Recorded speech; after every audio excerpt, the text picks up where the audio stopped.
children to be accepting and non-judgmental is what all parents strive to do. But when the child has the influence of three distinct cultures, New York, Sri Lanka, and India, are we able to communicate in the right manner to ensure the child is well adjusted? Is it important for us to filter every conversation we have to make sure we do not offend anyone and embed the right values for the next generation? To what extent is generational unconscious bias prevalent in society? This is Between Us, Stories of Unconscious Bias. I am Smita Tharoor.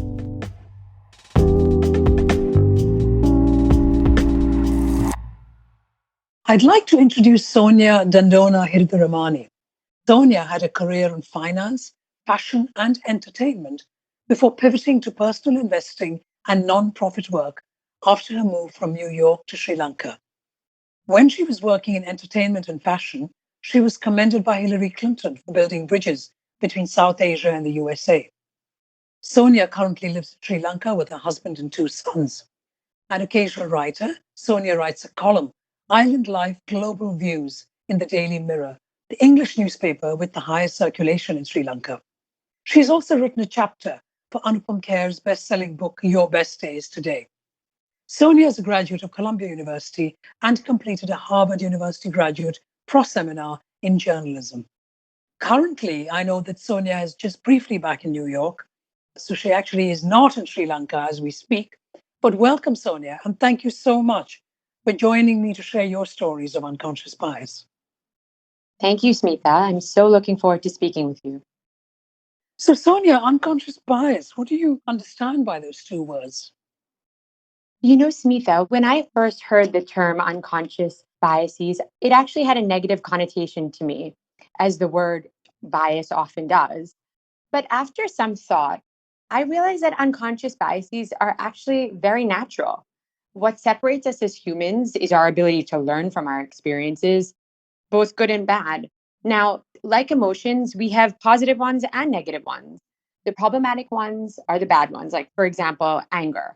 How do we deal with that negative emotion? We have to acknowledge it, we have to manage it. So, similarly, I feel it's important that we acknowledge that we have biases and then manage them and learn to check ourselves. That's absolutely right. I'm so glad you pointed out that we all, many of us have a negative connotation. We have an unconscious bias towards the word bias. We instinctively think it's a negative word, and of course it's not. And it is about our humanity. Absolutely. So you have all sorts of stories. You're a New Yorker. We can hear that by your accent. You also, by your name, we know that you're South Asian. I think Indian, as far as I know. But we also know that you live in Sri Lanka. So there's all kinds of influences going on there. I would love for you to share a story, perhaps. Sure. Well, I moved to Sri Lanka almost 13 years ago, and it was actually in the midst of a civil war at that time, which ended a year after I moved. And I came back and forth from New York. So I often feel like I'm straddling two worlds, Smita, America, Sri Lanka, and then I have wanderlust. So I think one story where unconscious biases really were apparent in Sri Lanka were after the devastating Easter attacks in Sri Lanka. Strangely enough, the first time I remember experiencing unconscious biases were after the September 11th attacks when I was in New York. And I realized that I was often selected for the quote unquote random checks at the airport, etc. So similarly, the first time I am aware of my children sort of acquiring or hearing about a bias was after these Easter attacks in Sri Lanka. My children were playing in a playground, and another child remarked that all terrorists are Muslims. And my sons, age 5 and 7 at the time, were shocked and confused, as we have many Muslim friends. So we discussed it with them. We explained that there are good and bad people in every faith, including ours. But the children were observant, and sort of innocence was lost at that moment. They realized that people do make judgments based on race, religion, etc. Yes, and it's kind of sad when you're saying that their innocence was lost and they were only 5 and 7, because this is how unconscious biases start embedding within us, you see. It starts from such a young age. And thank you for sharing that story, Sonia, because I'm just thinking of how these two little boys growing up in Sri Lanka, going to the playground, everything is perfectly normal. And their normal is one of inclusivity of religions. I suspect that all the children look the same as them. They're all of various shades of brown. But certainly, religion is nothing that they even consider or question. And because of an incident that happens in the country they're living in, even at that age, people start talking and showing bias towards one or the other. And then that's when the stories start embedding within us, within our consciousness. And if this continued, which of course you wouldn't encourage in your family, fast forward a few years, who knows what those children will be thinking instinctively, unconsciously, without realizing it. So I'm sure that would have been a very powerful lesson for them to learn. And then soon after, we had the pandemic. We have a significant Chinese population in Sri Lanka. And we noticed, and the children, even at the supermarket, they would notice people overtly avoiding anyone who appeared to be Asian. Our Filipino friend told us how she was hurled with insults when trying to catch a rickshaw, which we call a tuk-tuk in Sri Lanka. So the kids, again, within a year, they heard this about another group of people. So I feel like as parents, we've really had to communicate so that these don't become deeply embedded biases. What do you mean by communicate? Communicate. Because you've got your own unconscious biases. I say deliberately unconscious. So, how do you manage to have that open communication with the children? Well, when I thought back to how my parents handled it, I remembered actually they really didn't give much thought to it. The conversations at home were very unfiltered. It was a different generation. My parents spoke freely and candidly and did make judgmental remarks. Not to say that they were racist, but it was far more acceptable to generalize back then. I, on the other hand, am being very careful not to articulate anything I might be thinking because that's how generational biases are passed on. Because I know it's wrong and I'm trying to check myself. So I'm very consciously filtering my conversations, which is difficult because you want to share, honestly with your children what you're thinking and what you think, but not when it's wrong. So I definitely filter my conversations with my children in addition to communicating with them about how they're feeling and how they're understanding a situation. And I have other tools that I use when gender issues come up with my boys. I'm learning as I go. Sure. I remember when we last spoke, Sonia, you were sharing a story because I'm thinking about the fact that there are a couple of things you're saying here. One is about the generational biases, is the phrase you used. And the fact is that you now, and with the benefit of hindsight, reflect on how your parents spoke around you and how you're reflecting and trying to be different in the way you speak around your children. But I think you also mentioned to me when we last spoke that you had your own little experience or your story growing up. I don't know how old you were, but I think you were in Central Park or something. Could you share that story with the listeners? Could you tell us a little bit more about that? Oh, that was actually when my children were young. It was a few years ago. And you know, as I said, sometimes I feel like I'm walking on eggshells in the US because, living in Sri Lanka for 13 years now, I'm in a different cultural context and things in America evolve so quickly. I mean, even the 2 years I was away and couldn't visit because of the pandemic, so much had changed within that short time period. So I'm always a little anxious about making sure that I, adhere to all the new jargon changes, etc. But when it comes to being a good Samaritan, that's something I really didn't think would be tainted by the new rules or what have you. So I was in Central Park with my children on this little roller coaster ride. And there were two kids in front of us in the carriage in front of us. And the conductor was frantically trying to get their attention. And he kept gesturing to his head, implying that, the kids' heads were going to get knocked. So I happened to make eye contact with him. And as an adult, I felt I had to do something. So I literally took my arm out, which I'm not supposed to, technically do, but just tap them, perhaps with the tips of my four fingers on the top of one of their heads. And I came off the roller coaster. I'll never forget this. And I saw the mother walking towards me. And naive me, I thought she was coming to thank me. But then she came to me and said, "Don't you ever touch my kid again." And I was absolutely mortified, Smita. I was profusely apologetic. I was so embarrassed. The others who watched the situation told me that the woman was crazy and she should be grateful. But I was really, really horrified. And in terms of like one's own biases, it still affects me. When I see situations when I could be a good Samaritan, I still think of it. And it took me a long time to feel comfortable to help again. But I most definitely don't tap a stranger ever again. I mean, I'll do jumping jacks to get someone's attention, but never a tap.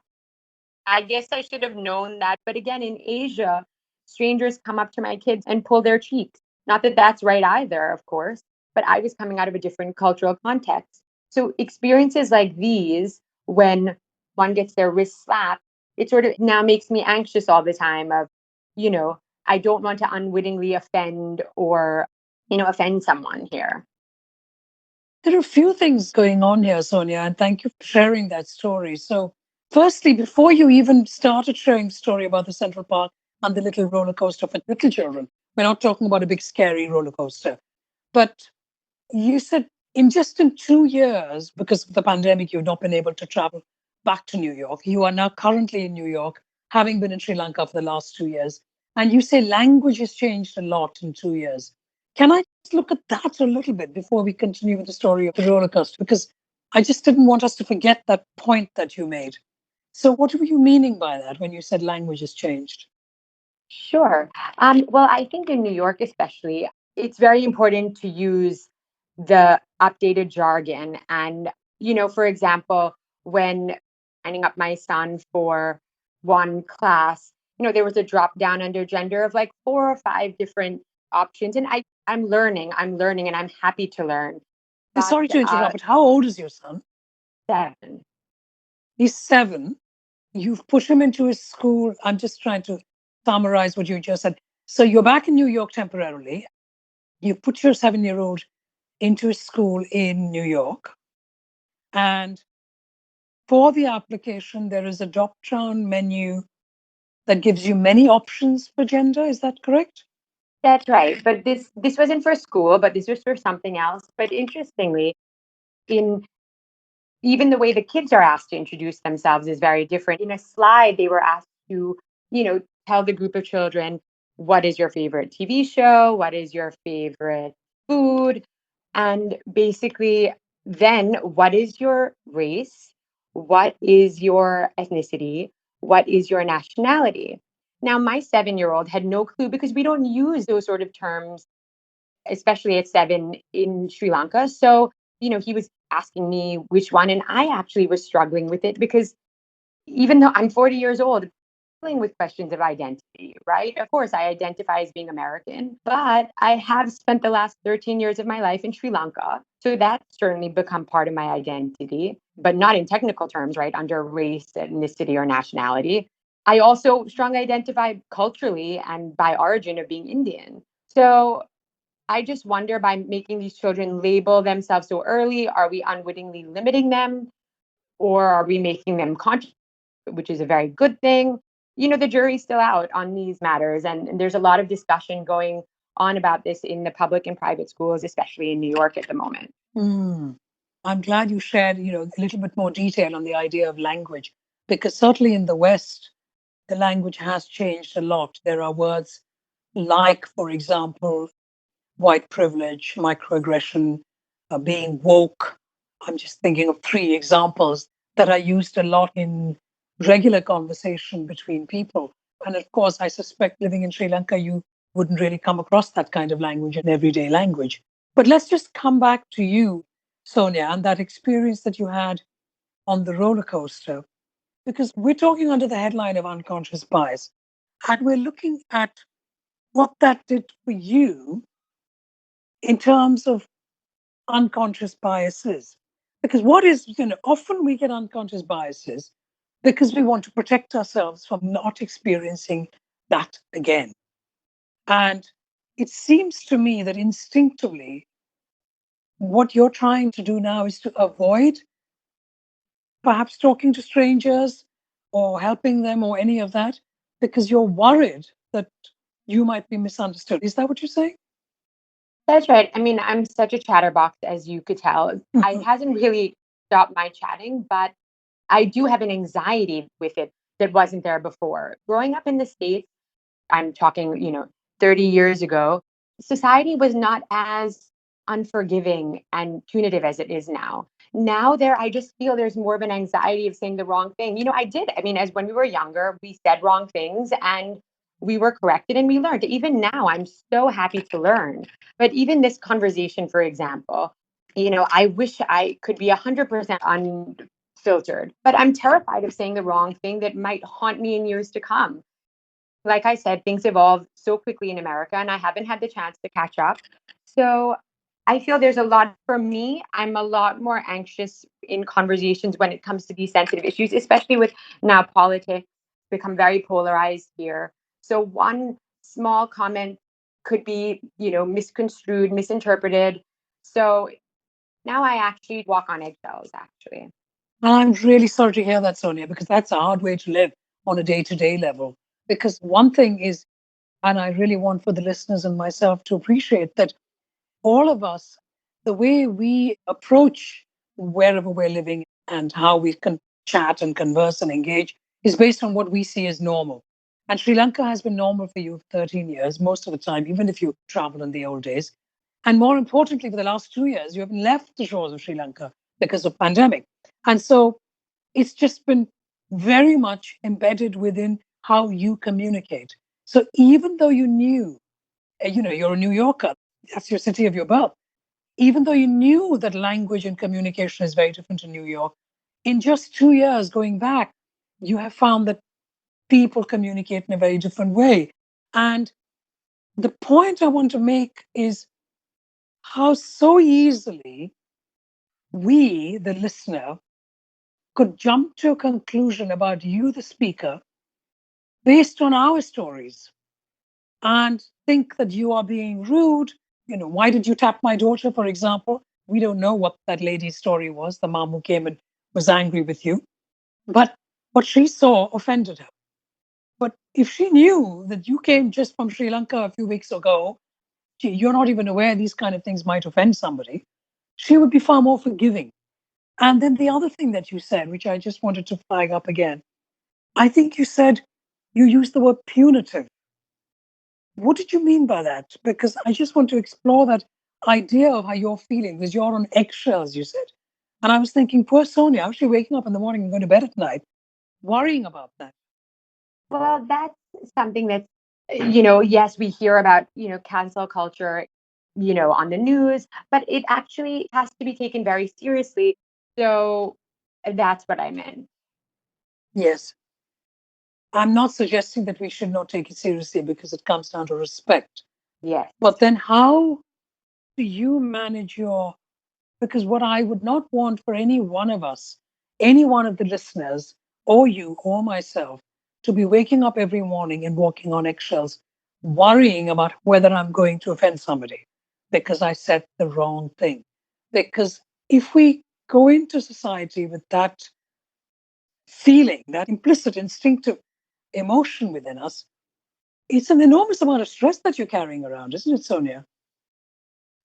That's true. And I think I'm not alone in that many people there are many people who are not well intentioned, and that's a different story. But I do feel, you know, some of us really do want to learn, but I think missteps are part of the natural process of learning. And these conversations are so important to have. And I think a lot of my friends want to discuss some sensitive subjects with other friends of different ethnicities, different races, but they're actually afraid now because they're like, how might that be interpreted? What if we say this? So it's actually discouraging conversation. And like I said, the number one tool I use is communication to sort of stop biases for my children, or So, my but children. hang on. So, what do you mean communications? Can you expand? Because we're listening, we're learning, we want to hear. Because we want to know what your number one tool is. Because other parents might be thinking, that makes sense. I want to do the same. So, can you just expand on the idea of communication so we understand? Sure. So when these different episodes over the years have happened with my children, for example, in summer camp one year, I put them in American summer camp, part of my, American dream for my children. And my son went, and one of the kids in school said, "Your skin is a different color. It's not on the rainbow. Therefore, you're an alien," or something to that effect. And I actually thought my son would be really upset about it and would not want to go back to camp the next day. But, I think the previous generation might have just brushed it off and said, it's okay, ignore it, forget it, ignore it. But trying to utilize more modern parenting, this new generation of boys, I sat down and had a long chat with them and I said, what do you think about this? What do you think they meant about this skin color? He said, look, mom, they probably haven't met anybody from Sri Lanka before. It's fine. It's not a big deal. I said, do you want to go back to camp tomorrow? He said, absolutely. So I was glad that he didn't think that everybody was going to treat him that way. I made it a point to tell him that, everybody is not the same. And we keep reiterating the same sort of things with the kids. No, which is lovely. So when you're saying your tools about communication, if I were to summarize that, essentially you just unpick the story, whatever the stories they might have shared with you, and then just help them appreciate that it's not something to be offended about and it's just what life throws at us and it's totally fine. But also to discuss now, look, if it had been a recurring thing, I would have brought it up with the camp and, maybe so that they could discuss with the boys. Sometimes I tell them to, with that person, to sort of ask, what do you mean? And I remember this was very good advice that somebody gave me when I was getting married. When people make strange remarks, ask them, wait, what do you mean? So then people actually have to explain and it can turn into a dialogue. And that has happened where people have said strange things to me in Sri Lanka. And initially I got shell shocked or dumbfounded, but now my automatic reaction is to say, well, what do you mean? And then people realize how what they said in many cases was inappropriate or, something to that effect. So that's a tool that I use. I think that is wonderful. I was smiling when you were sharing the what do you mean? Simple, what do you mean? That's it. But no, I mean, it's so simple and it's so powerful. That's what I love about that example, that tool, as you called it. Because instead, unfortunately, what many of us do is don't ask that question, what do you mean? What we do is we react emotionally and we think, how dare they speak to us like that? Or that was really offensive. Or we didn't like the way you did XYZ. Or, for example, the lady at your ride in Central Park, if she had said, why did you tap my daughter on her head? Or my child, I don't know whether it was a girl or a boy, you would have explained that the conductor was saying something to me and I didn't want the child's head to be hit. Perhaps the mother didn't even see any of that. And But all she saw was you are tapping on her head. So that's all it was. Instead of asking an open question, instead of what do you mean, that lady should have said, why did you? But same difference. And that is the power of your lovely tool. That's great. So, any other story that you might like to share, Sonia? Sure. I mean, I think, I've had a lot of experiences with the kids because I really am trying to catch these biases. I'm watching the kids see how they're imbibing these biases and trying to catch that and teach them how to let it go. So I'm very aware and I've seen many of these things happen with the kids, especially in terms of gender. And, I'm raising my kids in South Asia. So, it's different there, especially from here. And I don't want them to adhere to outdated norms of what boys and men, quote unquote, should be. I definitely want my boys to show their emotions. And I remember there was a time in Sri Lanka when one of my sons lost a match and he was crying and crying. And, people were making comments, oh, come on, you're not a girl. Come on, don't cry. And firstly, my friends there know that I don't accept those kinds of comments.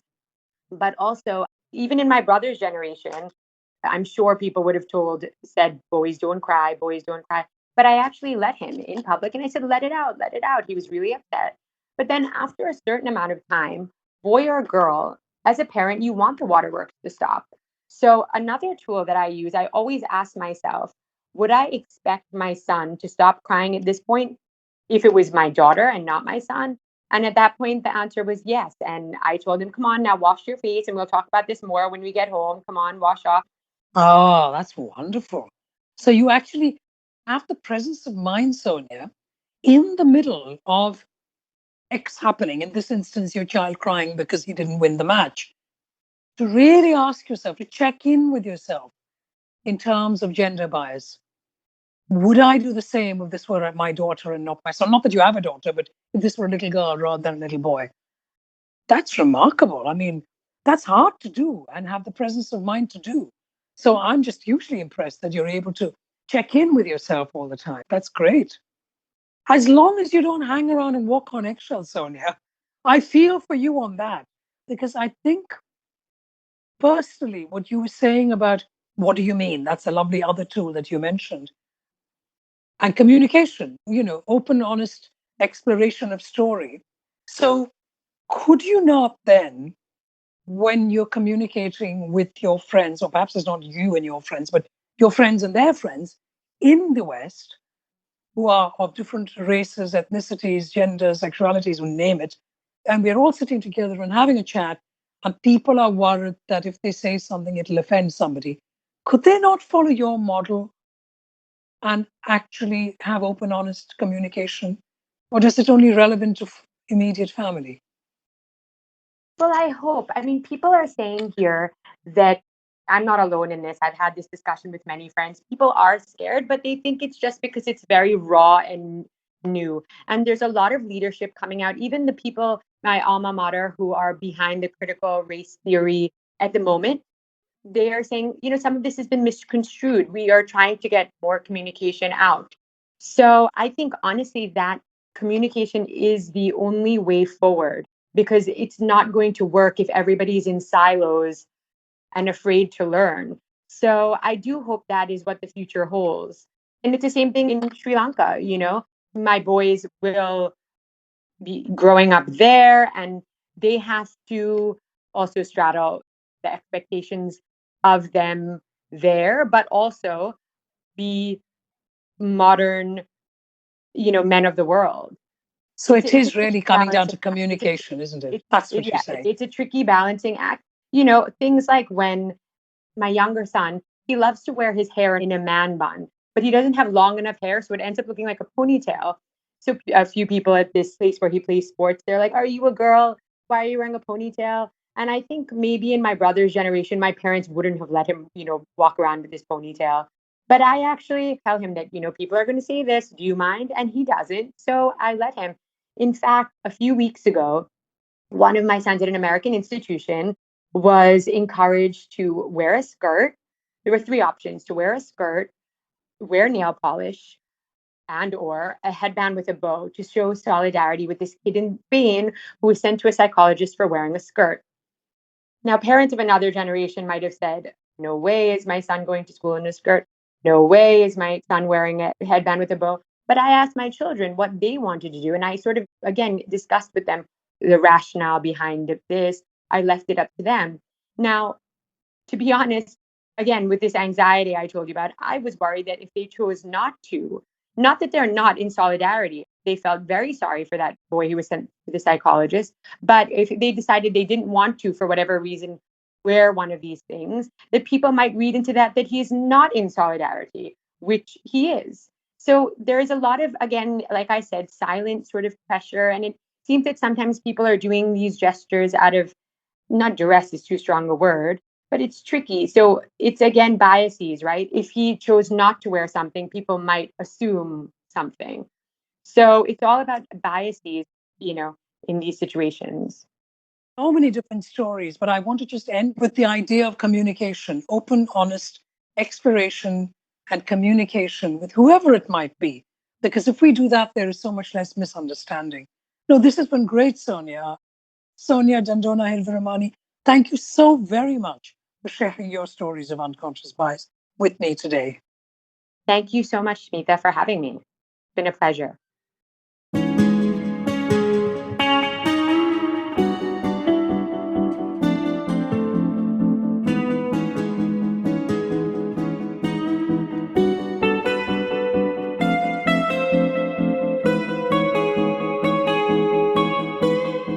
Thank you so much for listening. I have been told that this podcast is ranked in the top 3% globally and heard by people in 98 countries. Thank you, listener, wherever you are, whether it's Albania, Afghanistan, Nigeria or Nepal, Sweden or Saudi Arabia. We could not have this podcast without you, the listener. As always, if you like this episode, please do share. I would also like to thank Jack Godfrey for his original music for Season 6.